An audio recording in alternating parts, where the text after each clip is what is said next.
गुरु ब्रह्मा गुरु विष्णु गुरुर्देवो महेश्वर गुरु साक्षात् परब्रह्म तस्मै श्री गुरुवे नमः। तस्मै श्री गुरुवे नमः। सरस्वती ने स्वर दिया, गुरु ने दीनो ज्ञान, मात पिता ने जन्म दिया, कर्म लिखे भगवान। मेरे चैनल में आपका स्वागत और अभिनंदन है। मैं आप सभी लोगों को तहे दिल से नमस्कार करती हूँ। वाञ्छा न विश्वविलये न द्वेषः तस्य च स्थितौ यथा जीवकया तस्माद् धन्यास्ते यथा सुखम्। धन्य आस्ते यथा सुखम। यह जगत नष्ट हो जाए या सदा स्थिर रहे, जिसे इस स्थिति में किसी प्रकार का द्वेष नहीं होता, चाहना ही नहीं होती, उससे अधिक धन्य कोई नहीं होता। वह निरपेक्ष रहकर परम सुख में स्थित होता है।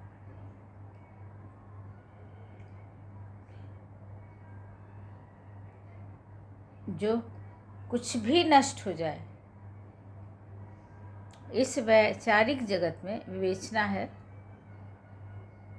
आप सभी लोग अष्टावक्र गीता का तत्वदर्शी ज्ञान सुन रहे हैं। इस वैचारिक जगत में ऐसे भी घोर अज्ञानी हैं जो सुई के स्थान पर तलवार प्रयुक्त करने के पक्ष में होते हैं, यह जानते हुए भी कि जहाँ सुई का काम है वहाँ तलवार प्रयोग नहीं की जा सकती। स्वघोषित ज्ञान गुरुओं में कुछ ऐसे भी हैं जो विश्व को विकार रहित बनाने का यह उपाय बताते हैं कि एक बार महाप्रलय होकर विश्व नष्ट हो जाए और पुनः सृजन हो तो नई सृष्टि विकार शून्य होगी। यह अपवाद है, यह कभी सच हो ही नहीं सकता। क्या उत्तम विचार है। अष्टावक्र गुरुदेव ऐसे अवघड़ ज्ञानियों को धिक्कारते हैं, उनको अपशब्द बोलते हैं। आँख में दर्द है तो उसमें दवा की 2 बूंदें डालनी चाहिए या आँख निकाल देनी चाहिए।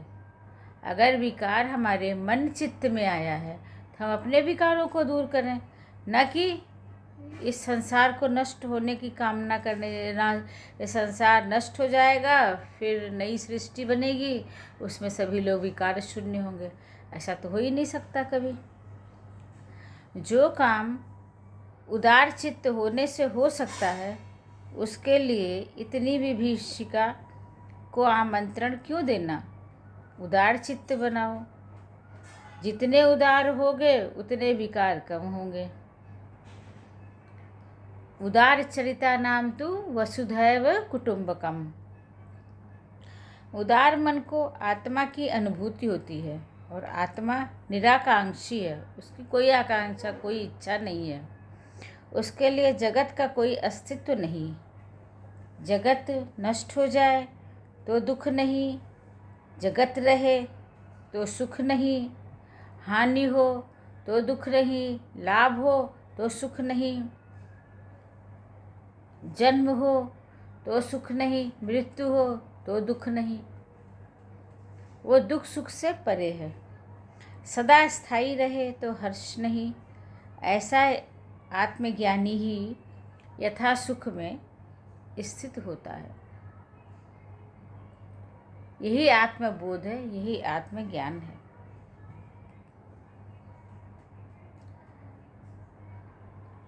कृतार्थो अनेन ज्ञानेन त्यैव गालितधिकृति पश्यन् च शृण्वन् स्पृशन् चिद्घृण अन्नान्नस्ते यथा सुखम।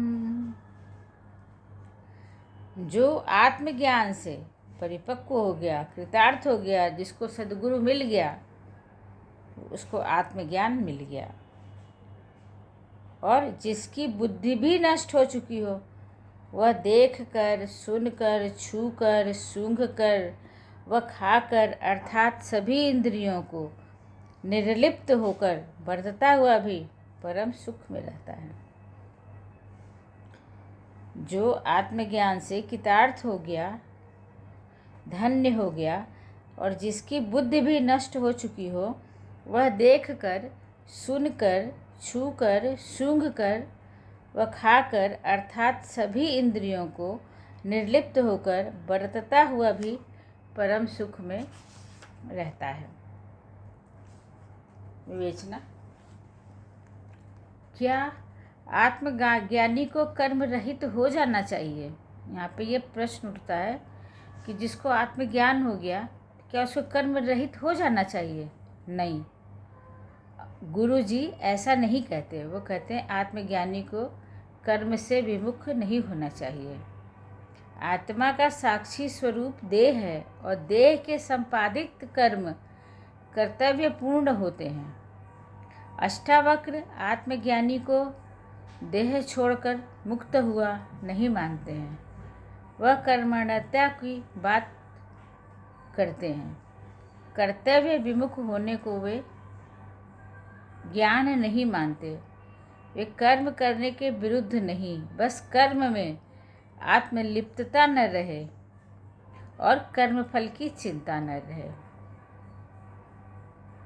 कर्म करने का अधिकार है, उसको फल को प्राप्त करने का अधिकार नहीं है।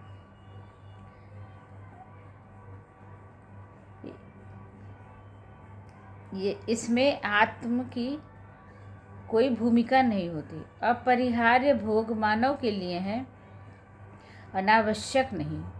अज्ञानी की भोग इच्छा अपरिमित होती है। वह उसके रस में लिप्त होता है, फलों में आसक्त होता है। कर्म कर रहा है तो फल चाहिए ही। न मिला तो विषाद से भर गया, दुखी हो गया कि श्रम व्यर्थ गया। आत्मज्ञानी इसके विपरीत होता है। वह कर्मरत तो है क्योंकि देह संपादित कर्तव्यों का बोध भी है। वह देखता है, सुनता है, सूंघता है, छूता है और खाता भी है, पर इनका कोई रस उसे नहीं है। वह भोगों में लिप्त नहीं है। हे राजन, ऐसा आत्मज्ञानी जो बुद्धि विकार से रहित है, वह सहज कर्मरत होकर सभी इंद्रियों को निर्लिप्त होकर बरतता हुआ भी परम सुख में स्थित होता है। अर्थात वह अकर्मण्य होकर भी प्रमादी है।